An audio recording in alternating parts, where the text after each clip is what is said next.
Hello everyone, welcome to the channel C S love inside. मैं आपका दोस्त, आपका भाई आयुष एक और वीडियो के साथ आ गया हूँ अपने चैनल, इसी चैनल पे। आज का जो हमारा चैप्टर है वो है इन्वेंट्री। ये बहुत ही इंपॉर्टेंट चैप्टर है क्योंकि ये अच्छे मार्क्स का भी आता है। और अगर आपने मेरा वन शॉट बीआरएस और रेक्टिफिकेशन का नहीं देखा है तो भाई उसे देख लो जाकर। 2 चैप्टर ऑलरेडी कंप्लीट कर चुका हूँ, ये तीसरा है। एंड इसके बाद भी बहुत सारी वीडियो आने वाली है। अभी 10 दिसंबर से तो कॉन्ट्रैक्ट एक्ट भी चलने वाला है। तो अगर चैनल को सब्सक्राइब नहीं किया तो सब्सक्राइब कर लो, और वीडियो अच्छी लगी तो लाइक करो, और कमेंट में मेरे को सजेस्ट भी तुम लोग कर सकते हो कि कौन सा नेक्स्ट चैप्टर मैं लेकर आऊं। इन्वेंट्री क्या होता है? इन्वेंट्री स्टॉक होता है जो कि एक फर्म कंपनी अपने गोडाउन में रखता है। ये रखने का पर्पस क्या होता है? 3 पर्पस के कारण लोग अपना स्टॉक रखता है। कोई भी कंपनी अपना स्टॉक रखता है, 3 पर्पस। पहला पर्पस उसको सेल करने के लिए, दूसरा पर्पस उसको कंजप्शन पर्पस के लिए रखने के लिए, एंड तीसरा फर्दर प्रोडक्शन में इस्तेमाल करने में। तो तो देखो, सीए में इन्वेंट्री बहुत इंपॉर्टेंट है क्योंकि जब हम लोग सीए बन जाएंगे सो उस समय हम लोग को क्या करना पड़ता है? इन्वेंट्री को कैलकुलेट करना पड़ता है कि कितनी इन्वेंट्री है। क्यों? क्योंकि इन्वेंट्री से ही फाइनेंशियल पोजीशन पे असर पड़ता है। याद करो, ट्रेडिंग एंड पीएनएल अकाउंट में क्लोजिंग स्टॉक आता है पीएनएल ट्रेडिंग अकाउंट में। अगर वो तुम्हारा गलत आएगा तो तुम्हारा पूरा नेट प्रॉफिट लेकर तुम्हारा ओवर वैल्यूड हो जाएगा। इस कारण से इन्वेंट्री जो है तुम्हें करना बहुत इंपॉर्टेंट है। ये as a chartered accountant aspirant ये बहुत इंपॉर्टेंट चैप्टर है। बात करें स्टॉक की, देखो, मैन्युफैक्चरिंग कंपनी है तो वहां 3 तरह के स्टॉक होंगे: raw material, work in progress and finished goods. Raw material यानी वैसे प्रोडक्ट जो कि प्रोडक्शन में इस्तेमाल होंगे। वर्क इन प्रोग्रेस यानी कि जो अभी प्रोडक्शन में चल रहे हैं। एंड फिनिश गुड्स जो प्रोडक्शन जिनका हो गया है अब उनको बेचा जाएगा। अगर ये मैन्युफैक्चरिंग कंपनी नहीं है, कोई ट्रेडिंग कंपनी है, तो वहां पर स्टॉक सिर्फ फिनिश्ड गुड्स होगा। क्यों? क्योंकि वो लोग बना थोड़ी रहे हैं, वो लोग तो खरीदा हुआ माल को बेच रहे हैं। तो उस सिचुएशन में उनके पास सिर्फ फिनिश्ड गुड्स होगा। मैन्युफैक्चरिंग कंपनी के केस में ये 3 तरह के स्टॉक हो सकते हैं। अब एक AS2 आता है, वो बात करता है कि इन्वेंट्री वैल्यू होगा या तो कॉस्ट पे या फिर मार्केट वैल्यू पे। कॉस्ट या मार्केट वैल्यू पे होगा, लेकिन यहाँ पर बोला है विच एवर इज लोअर, यानी कॉस्ट अगर लोअर है तो कॉस्ट पे इन्वेंट्री को वैल्यू कर दो। अगर market value, net realisable value अगर लोअर है तो उस पे वैल्यू कर दो। ये क्यों बोला गया? एक कॉन्सेप्ट आता है प्रूडेंस का, कन्वर्टिज्म का। वो बोलता है कि होने वाला खर्चा फ्यूचर में उसको अभी रिकॉर्ड कर लो, और कोई खर्चा जो कोई इनकम है तुम्हारा फ्यूचर में होने वाला है उसको रिकॉर्ड नहीं करो। तो यहाँ इसलिए इसे रिकॉर्ड किया जाता है ताकि होने वाला खर्चा रिकॉर्ड हो जाए। अब बात करते हैं इन्वेंट्री सिस्टम। देखो, इन्वेंट्री का वैल्यूएशन कितने मेथड से तुम कर सकते हो? 4 तरीके से तुम इन्वेंट्री का वैल्यूएशन कर सकते हो। कौन कौन सा? सबसे पहला परपेचुअल मेथड। परपेचुअल मेथड में 3 मेथड है: LIFO, FIFO, weighted average profit. LIFO यानी last in first out, FIFO मतलब first in first out, and weighted average. ठीक है। उसके बाद पीरियोडिकल मेथड। पीरियोडिकल मेथड में आदमी जाकर फिजिकल वेरिफिकेशन करता है, इसको स्टॉक टेकिंग भी बोलते हैं। वो फिजिकली जाता है और स्टॉक का वैल्यू करके आता है, और सबसे ज्यादा क्वेश्चन इसी से आते हैं, और यहीं से क्वेश्चन घूम के भी आते हैं, और सबसे इंपॉर्टेंट यही है। ठीक है। फिर एक होता है एडजस्टेड सेलिंग प्राइस मेथड। इसमें क्लोजिंग स्टॉक तुम्हें निकालना नहीं होता है क्योंकि क्लोजिंग स्टॉक इसमें दिया होता है, लेकिन सेलिंग प्राइस पे, एसपी मतलब सेलिंग प्राइस पे तुम्हें करना उसको कन्वर्ट। किस पे? कॉस्ट प्राइस पे। क्लोजिंग स्टॉक सेलिंग प्राइस पे दिया हुआ है, उसको तुमको कॉस्ट प्राइस में कन्वर्ट करना है। फिर बात करते हैं फाइनल अकाउंट मेथड। ये तो बहुत ही सिंपल है, अगर देखो तो इसमें सिर्फ ट्रेडिंग अकाउंट एंड पीएनएल बनकर क्लोजिंग स्टॉक तुम्हारा निकल जाएगा। लेकिन इसमें जो क्लोजिंग स्टॉक निकलेगा वो एस्टिमेटेड निकलेगा, यानी अप्रोक्स वैल्यू निकलेगा, पूरा 100% वैल्यू नहीं आता है। सबसे पहले हम लोग करेंगे पीरियोडिकल मेथड, जो सबसे ज्यादा इंपॉर्टेंट है। हम लोग इसी को करेंगे, कुछ क्वेश्चन भी मैं करवाऊंगा। चलो पीरियोडिकल मेथड देखते हैं। एक एग्जांपल से मैं लेके चलता हूं, मैं अपने नोट से ही एग्जांपल ले लेता हूं, रुक जाओ। ठीक है। इसको फिजिकल वेरिफिकेशन मेथड भी बोलते हैं और स्टॉक टेकिंग भी बोलते हैं। एग्जाम्पल है, देखो, एक ईयर स्टार्ट होता है 4/2023, ठीक है, और एंड होता है 31 मार्च 3/2024। ठीक है। ये एक ईयर स्टार्ट हुआ 1 अप्रैल 2023 से, एंड होगा वो 31 मार्च 2024। अब 31 मार्च 2024 को हमें क्या करना पड़ता है, अपनी इन्वेंट्री की क्लोजिंग स्टॉक निकालना होता है। यहाँ हमें निकालना होता है क्या, क्लोजिंग स्टॉक। मैं शॉर्ट में लिख रहा हूँ, तुम्हें शॉर्ट में नहीं लिखना है, पूरा लिखोगे। तो ये क्लोजिंग स्टॉक हमें यहाँ पे इन वैल्यू करना पड़ता है। मान लो कि हमने क्लोजिंग स्टॉक जो वैल्यू किया है वो 1 मार्च को कर लिया, 1 मार्च 2024, यानी कि ईयर एंड होने से 1 साल पहले ही, हम 1 महीने पहले ही हमने यहाँ पर स्टॉक को वैल्यू किया और उसकी वैल्यू आई 1 लाख रुपीज। कितनी आई, 1 लाख रुपीज। तो अब ये जो 1 मंथ का पीरियड है, यहाँ पे हो सकता है कि कुछ नए स्टॉक आए होंगे, परचेज हुआ होगा, कुछ सेल हुआ होगा, कुछ सेल रिटर्न भी हुआ होगा, कुछ परचेज रिटर्न भी हुआ होगा। तो यहाँ जो वैल्यू आई है, क्या क्लोजिंग स्टॉक की सेम यहाँ भी वही वैल्यू आएगी? नहीं, कुछ तो 1 मंथ में कुछ तो कुछ ऐड हुआ होगा, कुछ सब्ट्रैक्ट हुआ होगा। तो हमें फिजिकल वेरिफिकेशन में यही करना पड़ता है, एक डेट दिया रहता है, वहां से हमें ईयर एंड तक जाना पड़ता है और प्लस माइनस करके हमें क्या करना पड़ता है, क्लोजिंग स्टॉक निकालना होता है ईयर एंड पे। तो यहाँ देखो, ये अब करना कैसे, 4 चीज प्लस माइनस होगा। सबसे पहले सेल। तुम बताओ, सेल होता है तो क्या स्टॉक बढ़ता है? हाँ भाई, सेल होगा तो स्टॉक बढ़ जाएगा? नहीं होगा भाई। सेल होगा तो तुमने अपना स्टॉक बेचा तो तुम्हारा स्टॉक और घट घट जाएगा, कम हो जाएगा, तो सेल हो जाएगा माइनस। क्या हो जाएगा, माइनस, क्योंकि स्टॉक घट जाता है। ठीक है। परचेज, परचेज होगा, कोई चीज तुम परचेज करके आओगे तो तुम्हारा स्टॉक बढ़ेगा, बढ़ेगा तो ऐड। ठीक है।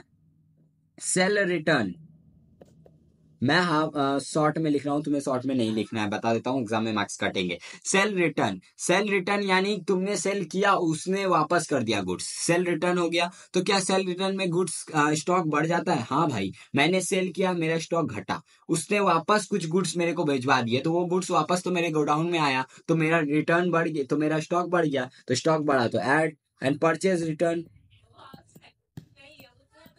परचेज रिटर्न माइनस होगा, क्यों, मैंने परचेज किया, मेरा स्टॉक बढ़ा, लेकिन मेरे को कुछ गुड्स अच्छा नहीं लगा, मैंने उसे रिटर्न कर दिया, तो मेरा स्टॉक वापस से घट जाएगा। तो ये 4 एंट्री मात्र होती है। जो तुम्हारी वैल्यू है 1 लाख, इसमें सेल माइनस करो, परचेज प्लस करो, सेल रिटर्न प्लस करो, परचेज रिटर्न माइनस करो, और तुम्हारा जो वैल्यू आएगा वो होगा तुम्हारा closing stock on the end of the financial year. बस तुम्हें इतना ही करना रहता है। अब सपोज करो तुमने यहाँ 1 मार्च 2024 मैंने लिया, 1 मंथ पहले। अब मान लो इसको, इसी को मैं बढ़ाता हूँ, तुमने स्टॉक जो स्टॉक को वैल्यू किया है वो 15 अप्रैल को किया है, यानी कि तुमने ये इस दिन वैल्यू नहीं करके इस दिन वैल्यू किया। तुम्हें करना था इस दिन पे वैल्यू, तुमने किया 15 अप्रैल, 15 दिन लेट किया तुमने वैल्यू। तो उस 15 दिन के बीच में भी तो गुड्स आ सकते हैं, जा सकते हैं। हाँ, परचेज हो सकता है, सेल हो सकता है, सेल रिटर्न हो सकता है, तो वो सब भी तुम्हें करना होगा। और तुम्हें तब यहां से चलकर यहां आना होगा। अभी हम लोग क्या कर रहे थे, 1 मार्च से चल के 31 मार्च को जा रहे थे। अब हम लोग को उल्टा आना है, 15 अप्रैल से चलकर 31 मार्च को आना है, वापस आना है, क्योंकि हमें चाहिए closing stock at the end of financial year.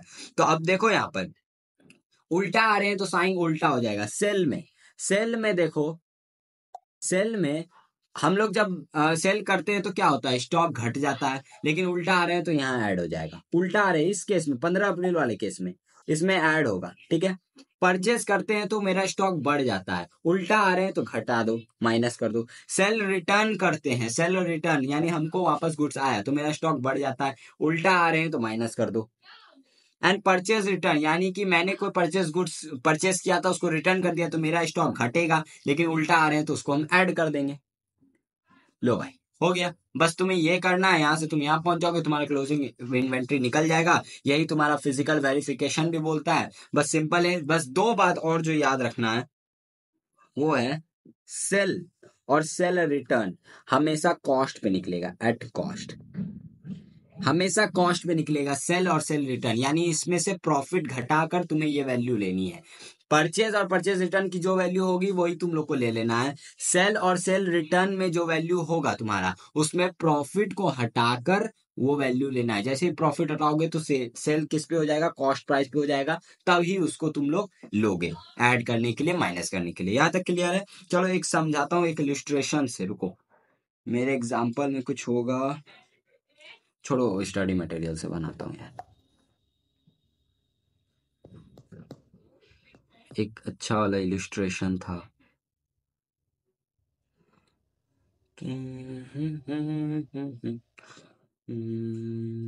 चलो इलिस्ट्रेशन 9 देखो।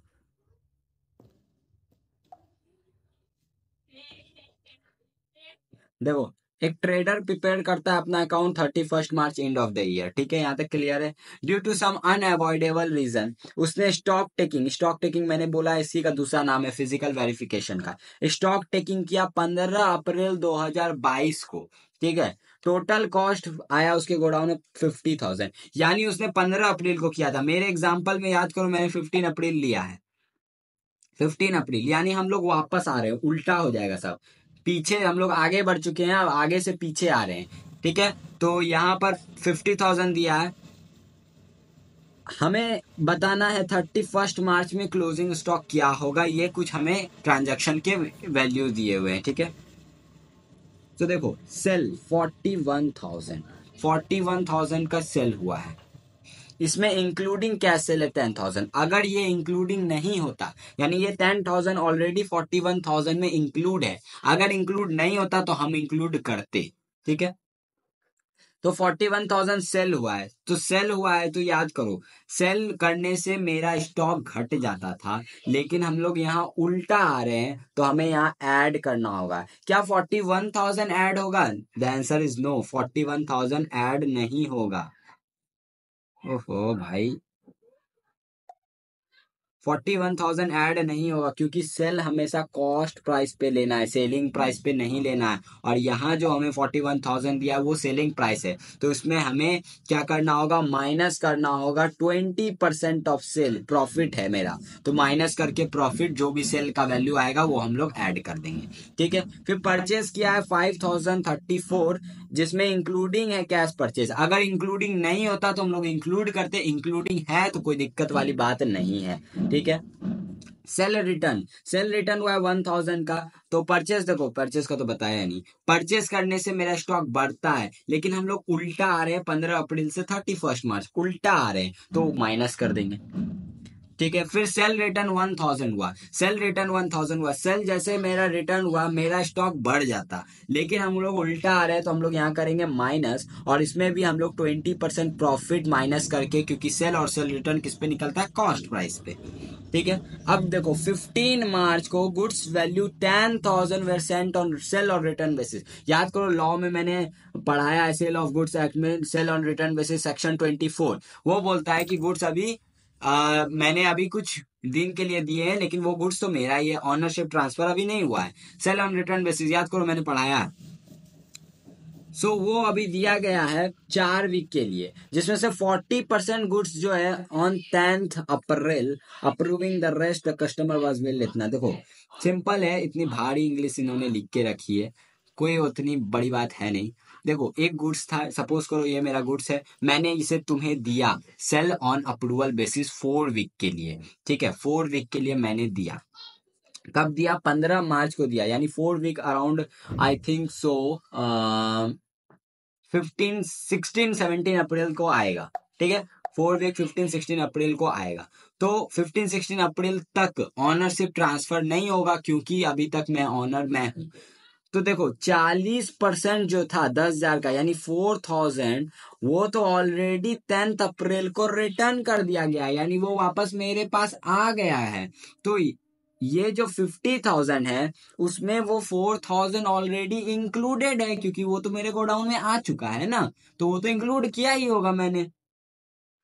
अब जो रेस्ट बचा है वो कस्टमर के पास था 16 अप्रैल को, रेस्ट क्या था, कस्टमर के पास था 16 अप्रैल को। तो याद रखना सेल ऑन अप्रूवल बेसिस में जब ईयर एंड होता है तो तुम्हारा गुड्स भले ही कस्टमर के पास हो, और अगर उसने नहीं खरीदा है या अप्रूवल नहीं दिया है, तो वो तुम्हारा गुड्स है, तो तुम उसे अपने स्टॉक में इंक्लूड करोगे, भले ही वो स्टॉक अभी तुम्हारे पास नहीं है, तुमने बायर को दिया हुआ है, लेकिन वो इंक्लूड होगा क्या, किस नाम से इंक्लूड होगा? Good stock at buyer on sale और अप्रूवल बेसिस, इस नाम से इंक्लूड होगा। तो ये 6,000 जो तुम्हारा सेल, जो 6,000 तुम्हारा सेल का बचा हुआ है, ये इंक्लूड होगा, लेकिन इसमें 20% प्रॉफिट घटा के, क्योंकि सेल हुआ है और सेल हमेशा कॉस्ट प्राइस पे निकलता है।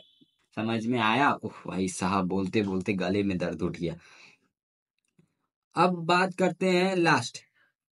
एक ट्रेडर है, उस ट्रेडर को रिसीव हुआ 8,000 मार्च में, सेल फॉर कंसाइनमेंट। देखो, सेल ऑन अप्रूवल बेसिस में मैं अपना गुड्स भेजता हूँ बायर को, कब, कुछ टाइम देकर के इतने टाइम तक तुम यूज करके मेरे को बताओ कि खरीदना है कि नहीं। सेल ऑन कंसाइनमेंट क्या होता है? मेरे को कोई दूसरा ट्रेडर देता है अपना गुड्स, और मैं उसका एज ए एजेंट वो गुड्स बेचवाता हूँ, बदले में मेरे को कमीशन मिल जाता है। ठीक है, ये हो गया सेल ऑन कंसाइनमेंट बेसिस। तो हमको जो है कंसाइनमेंट में हमको 8,000 का गुड्स कोई सेलर दिया, बोला कि भाई तू ये 8,000 का गुड्स बेचवाओ, मैं तुम्हें कमीशन दूंगा। तो वो 8,000 मेरे स्टॉक में रखा हुआ है, क्या मैं उसे अपना मानूंगा? भाई जो जो मेरा है ही नहीं उसको मैं अपना कैसे मानूंगा? उसको तो मैंने बेचने के लिए उसने मेरे को दिया है, मैं उसका एजेंट हूँ, वो गुड्स मेरा तो नहीं है। वो गुड्स एक तरह से समझ लो संभालने दिया। मान लो तुम्हारा दोस्त का आईफोन है, आईफोन तुम्हारा दोस्त ने तुम्हें संभालने के लिए बोला, ले भाई इसको इसको बेचवाओ किसी भी तरह 2 लाख रुपए में, मेरे को पैसा चाहिए, ठीक है, तू तब तक इसको तू संभाल। तो क्या वो आईफोन मेरा हो जाएगा? मैं बोलूंगा अब ये मेरा है, मैं नहीं बेचवाऊंगा, अब मैं इसे रखूंगा। भाई नहीं रख सकते, क्योंकि वो आईफोन उसका है, तुम्हें सिर्फ देखभाल करने के लिए दिया है, तुम्हें सिर्फ बेचवाने दिया है। ठीक है, तो कंसाइनमेंट, ये जो 8,000 तुम्हें मिला, वो तुम्हारा गुड्स नहीं है, पहली बात तो ये बात याद रखना। उसमें से sale for consignment 20% off goods had been sold by 31 March. 31 मार्च तक तो 20% गुड्स तुमने सोल्ड करवा दिया, तो क्या तुम इसके कोई एंट्री करोगे? अपने में क्यों एंट्री करोगे भाई? क्योंकि वो उसका गुड्स बिका, तुम्हें कमीशन मिलेगा, तो ये तुम्हारे लिए कोई मैटर ही नहीं करता। दूसरा, 50% ऑफ 15 अप्रैल, अनदर 50% 15 अप्रैल तक भेज दिया, तो इस सेल का भी कोई एंट्री नहीं होगा, क्योंकि सेल तुम्हारा गुड्स थोड़ी हुआ है, उसका गुड्स हुआ है, तुम्हें बदले में कमीशन मिल रहा है। The sales are not included in above sale, बोल भी दिया यहाँ पर। तो देखो 50 प्लस 20, 70% तो हो गया खत्म, ऐसे ही कहानी क्लोज है। यानी बाकी जो 30% है, वो रेस्ट तुम्हारे इस स्टॉक में इंक्लूड है, तो उसे तुम्हें हटाना होगा, क्योंकि ये तुम्हारा है ही नहीं, जो तुम्हारा है ही नहीं तुम वो अपने स्टॉक में क्यों कर, तुम रख ही नहीं सकते। 30% जो कंसाइनमेंट वाला गुड्स है, वो तुमने अभी तक अपने स्टॉक में ऐड करके रखा है, वो तुम ऐड नहीं कर सकते, तो तुम्हें उसे निकालना पड़ेगा, तो ये हो जाएगा लेस। ठीक है, हो गया। बाकी चलो बनाते हैं। हम्म इलुस्ट्रेशन 9, इलुस्ट्रेशन 9। आई होप कि तुम्हारे अब समझ में आ रहा होगा video. Calculation of stock on 31 मार्च। ठीक है, पार्टिकुलर अमाउंट, पार्टिकुलर